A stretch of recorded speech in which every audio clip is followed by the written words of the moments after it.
że ten pejzaż nie jest neutralny, że on ma wiele warstw i pod tą pierwszą warstwą zachwytu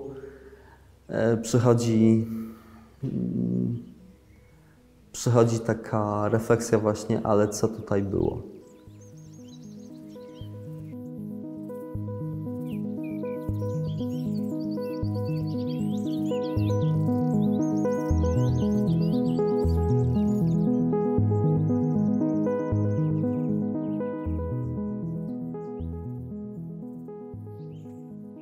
My rozmawiamy krótko przed otwarciem wystawy. Pan jej jeszcze nie widział. Ja też w całości nie widziałam. Dzisiaj pokazywałam Panu zdjęcia, jak będą wyglądały fragmenty scenografii. Ale proszę powiedzieć, zna Pan projekt, zna Pan swoją koncepcję, wie Pan, jak chciałby Pan, żeby ona wyglądała i wie Pan, co chciałby Pan, żeby zobaczył widz po wejściu. Co on zobaczy? Wystawa będzie się zaczynać od największych obrazów. I pierwszy obraz, który jest na wejście, ja wiedziałem, dlaczego chcę go namalować od samego początku i co na nim będzie. No i to jest na przykład obraz, który przedstawia budynki, które są chlewami. Ale te chlewy do złudzenia przypominają obóz. I pamiętam, kiedy mój tato wszedł do pracowni i zobaczył ten obraz, zapytał się, czy ja maluję Auschwitz. I to jest o tym, że trudno jest uciec tak naprawdę, że pewne rzeczy tak akurat, a nie inaczej się kojarzą. No trochę o tym jest ta wystawa. O tym, że też pewne rzeczy wydają się być neutralne. Nie są takie neutralne. Nie są neutralne. Krajobraz, w którym żyjemy, jest tak obarczony historią, że tego nie da się uniknąć. Skojarzeń i tego, że pod spodem coś jest jeszcze. Jest też ta pustka, kiedy widzi się pewne miejsca w tym kraju, które kiedyś miały, nie wiem, innych mieszkańców. No trudno nie zadać sobie tego pytania, co się z tym stało.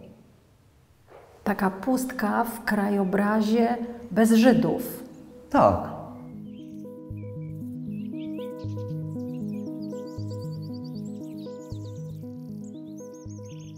Skąd taki tytuł wystawy, taki pejzaż?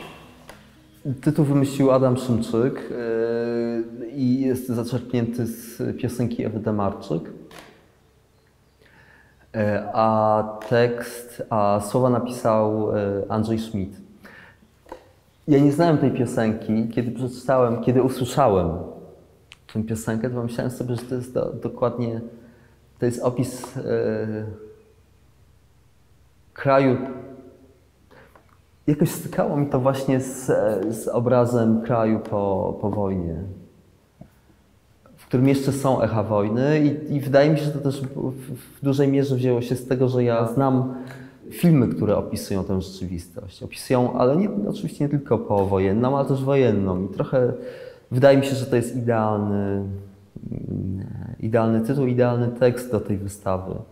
A nawet na wystawie jest taki obraz 1948 i to jest wnętrze. Mnie zawsze uderzało to, jak wyglądały, jak ludzie żyli po wojnie, jak biednie, w jakich właściwie spartańskich warunkach. Myślę sobie o tym, że to doświadczenie II wojny, od której minęło prawie 80 lat, że ono jest ciągle takie mocne i też obecne w tym pejzażu, o którym mówimy, tak? Że pejzaż to nie jest tylko przyroda, że pejzaż to jest to doświadczenie wojny, które jest tak strasznie głęboko ciągle obecne i u Żydów, i u Polaków, i u różnych Polaków, tak? U Polaków, którzy mają zupełnie różny stosunek do historii. I że paradoksalnie to jest coś, co w jakiś sposób nas wszystkich w takim jakimś upiornym czasem węźle łączy ze sobą, prawda? Zastanawiałam się, czy kiedykolwiek ona może stać się jakąś taką kładką, pomostem, próba opowieści o niej między nami. Ja absolutnie w to wierzę i ja wiem o tym, że to jest coś, co absolutnie łączy przynajmniej kilka narodów.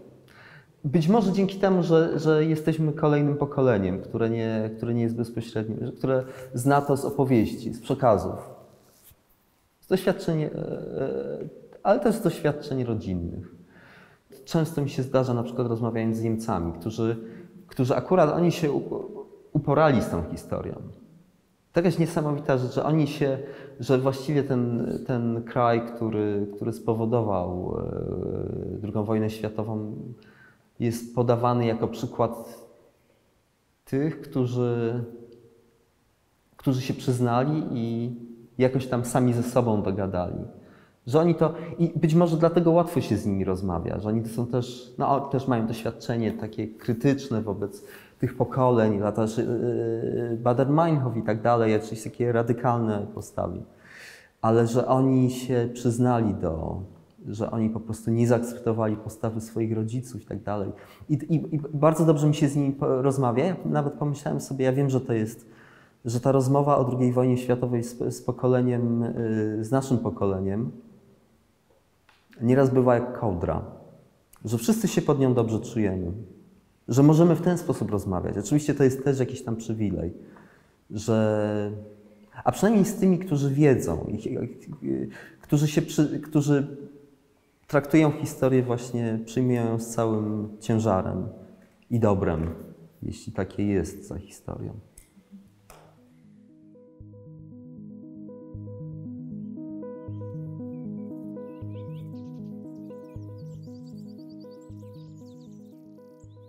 Dlaczego ta wystawa jest w Muzeum Historii Żydów Polskich? Trudno jest wyjąć historię Żydów polskich z historii polskiej. Tak samo jak trudno mówić o historii Polski, nie rozmawiając o polskich Żydach. No to jest w ten sposób, że ten kraj jest w jakiś taki na dobre i na złe złączony z historią Żydów. Z historią Żydów polskich. No, ja trochę o tym mówię, że trudno też oddzielić żydostwo od polskości. W naturalny sposób znowu rozmawiamy i kręcimy się w tym zaklętym kręgu polskiego stosunku do Żydów, prawda? Polskiego problemu z Żydami. My wiemy doskonale, i Pan i ja, że wielu Żydów ze świata jest bardzo krytycznie nastawionych do Polski. I myślę sobie, że taka wystawa jak Pana dla nich na przykład może być takim sposobem na powiedzenie: okej, rozmawiajcie ze sobą, wreszcie powiedzcie sobie, wy Polacy, co się wydarzyło, ale rozmawiajcie o tym w naszej obecności. Czy ta wystawa w jakikolwiek sposób może sprawić, że oni powiedzą: widzimy, że w ogóle ze sobą o tym gadacie. Widzimy, że to, co my zarzucamy temu, co działo się w polskiej historii trudnego, że próbujecie w jakiś sposób ten splot, to takie błoto, ten gejzer buzujący pod powierzchnią rozplątać. Ja wiem o tym, że jak dobrze jest odbierany Polin. Ja jestem bardzo krytyczny wobec historii polskiej, krytyczny wobec opowieści o historii Polski. I dla mnie to też jest ciekawe, kiedy ci ludzie właściwie neutralni, ani nie myślą, nie rozmyślając o tym, czy to będą Żydzi, czy to będą Polacy, że wchodzą tam, a może właśnie nie, może właśnie to są Polacy, ale którzy nie patrzą z tej perspektywy nacjonalistycznej, z tej perspektywy polocentrycznej. Nie przyjmują tej perspektywy polocentrycznej, wchodzą tam i widzą jednak głos krytyczny. Jestem bardzo krytyczny. To zresztą na początku to, co mnie interesowało, to było właśnie, to było nagle odkrycie pewnych kart, których nikt nie był świadom. Niewiele osób było świadom tego, że Polacy mogli być po złej stronie. Jak to? Przecież zawsze byli ofiarami. I dlatego tak, dla mnie to zdarzenie jest ciekawe.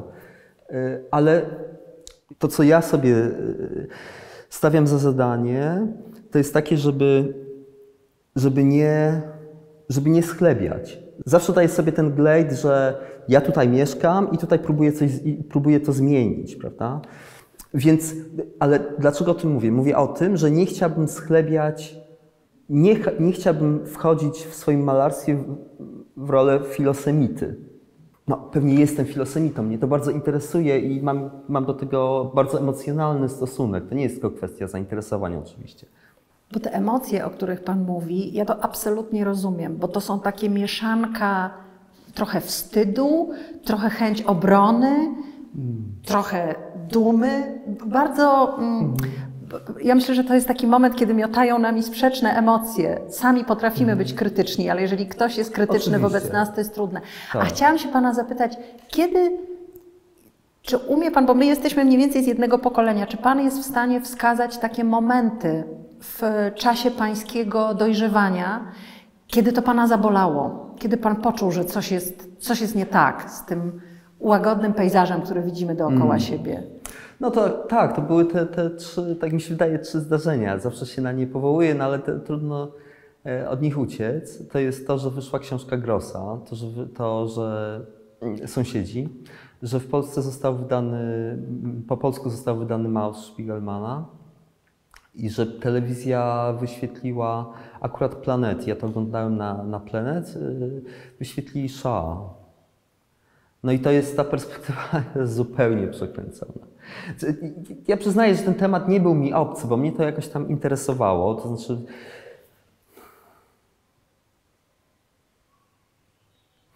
dla mnie pamiętam, że jak wyszła książka Sąsiedzi, to wydawało mi się, że ale po co jeszcze o tym rozmawiać? Przecież wszystko jest wyjaśnione. I też gdzieś tam wiedziałem o tym, że Polska rozmawia z Izraelem, że właściwie to jest trochę polska racja stanu, żeby być w tak dobrych stosunkach z Izraelem, że nagle coś tutaj się będzie, że robimy jakiś krok w tył. Okazało się, że dla naszego polskiego, dla samopoczucia kogoś, kto jest Polakiem, czuje się tym Polakiem, jednak musi to być wyjaśnione. A pamięta Pan, co Pan czuł i co Pan myślał wtedy, kiedy oglądał Pan Shoah Lanzmana? Co jakiś czas wracam do tego filmu i to wcale, to są też emocje w nim. W każdym razie ja czułem wtedy wstyd. No, żal jest czymś oczywistym, prawda? Kiedy rozmyśla się o Holokauście, no trudno,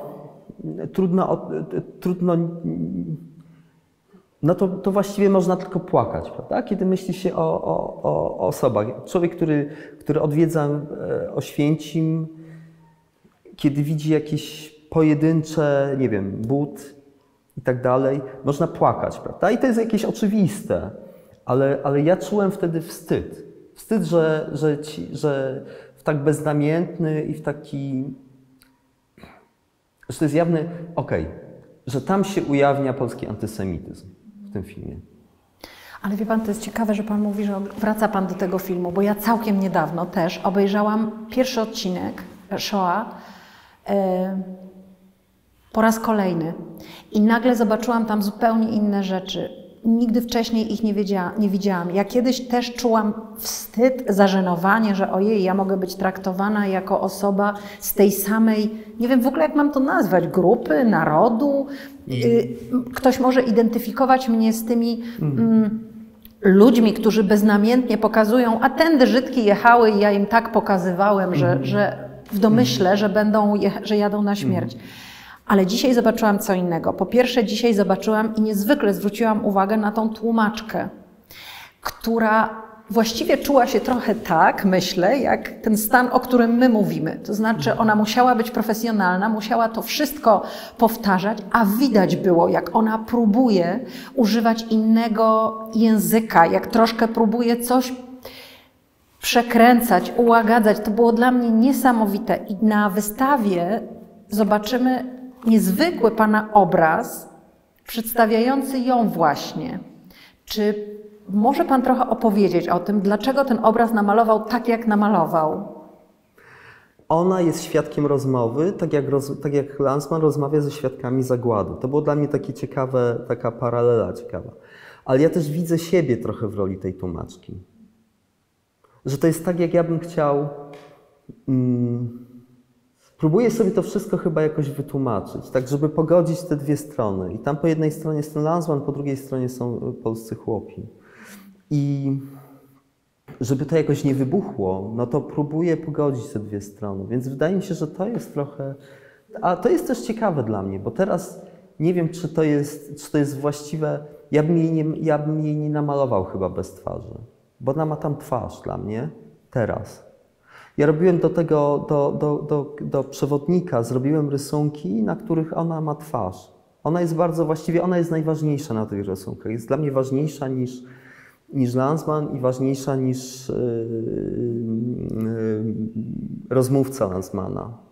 To, jak ona stoi w tym rozkroku między tymi dwiema osobami. Gdzieś pan się czuje kimś takim świadkiem dialogu, nie dialogu, ja w ogóle nawet nie wiem, czy można to nazwać, nie wiem, rozmowy, spotkania, konfrontacji, no nie wiem w ogóle. Tak, ale wewnątrz siebie samego. Aha. Jak pogodzić właściwie to, że jestem Polakiem? Jak się w tym czuć dobrze? Po pierwsze nie wierzę w to, że malarstwo może że może dokonać większych zmian, a po drugie to robię to, muszę powiedzieć, że trochę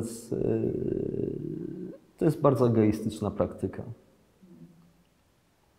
I taka możliwość autorefleksji, tak? Tak, chociaż to jest podświadome, ale jak człowiek spojrzy na to z pewnej perspektywy, zwłaszcza z perspektywy czasu, to widzę, jak we mnie ewoluowały pewne te emocje, o które pani pytała. O to na przykład, że na początku był ten wstyd, a teraz ja tego wstydu nie mam w sobie.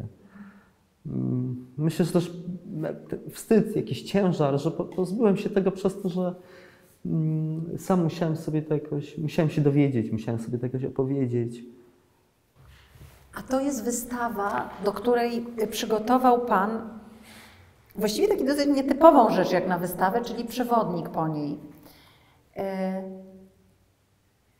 W jaki sposób ten przewodnik, jak powinni z niego ludzie korzystać, jak mogą z niego korzystać? Dlaczego w ogóle pan go zrobił? Pomyślałem sobie, że ten przewodnik będzie trochę takim wyjściem do widza, żeby dać mu tę wskazówkę. Żeby dać mu wskazówkę w postaci opisu. Jeżeli obraz nie ma tytułu, to jednak dobrze, jeśli stoi za nim jakieś wyjaśnienie. Okazało się, że ten przewodnik był dla mnie też jakąś taką, nie wiem jak to nazwać, remanentem swojej pamięci, tego co ja mam w swoich archiwach, bo te rysunki nie powstawały z obrazów. Pierwotnie zamysł był taki, że ja narysuję obrazy, które są na wystawie i do nich będzie opis. Ale ja nie posługiwałem się obrazami, tylko materiałami, z których powstały obrazy. I dlatego ja musiałem cofnąć się w czasie, musiałem wrócić do tych źródeł. Przy niektórych tych, nie wiem jak mam w ogóle to nazwać, odrysowaniach, tak, pan właśnie wyjaśnia. Przy niektórych tak, przy niektórych nie, przy niektórych jest w ogóle, i to jest wspaniale, wygląda wszystko graficznie i wspaniale się to czyta, bo tak jakby trochę widać pana proces myślenia o tym, bo tam są skreślenia w pana własnych słowach. Adam Szymczyk lub pan, nie wiem, który z was to wymyślił, tam jest taki rysunek, zapisałam sobie, który nazywa się Oko połyka pejzaż, pejzaż wybija oko. I na zakończenie tej naszej rozmowy chciałabym, żeby pan opowiedział właściwie w takim razie, o czym jest ta wystawa?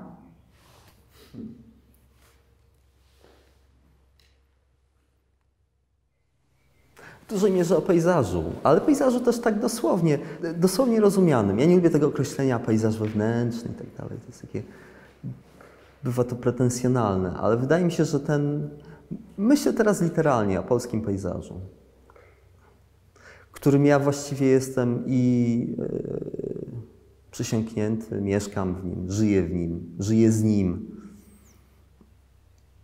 że ten pejzaż nie jest neutralny,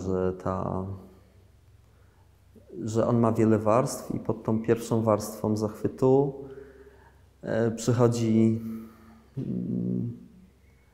przychodzi taka refleksja właśnie, ale co tutaj było. Świeżo po lekturze książki o Baumanie Domosławskiego myślę sobie o tym, jest jak trzeba lubić ten kraj, jak trzeba kochać ten kraj, żeby cały czas być tak z nim związanym, mimo tego, że wszyscy mówią wynoś się. I to parokrotnie jemu, prawda? Tak, i to jest właśnie, to jest jakieś dla mnie takie najbardziej, tak, to jest dla mnie wzruszające po prostu. Wie pan, że jak się rozmawia ze starymi Żydami w Izraelu, to oni mogą mieć, tak jak mówiliśmy, różny stosunek do Polski, ale oni opowiadają na przykład, jak wyglądały niezapominajki albo jak smakowały poziomki. To jest ich właściwie takie najsilniejsze wspomnienie stąd.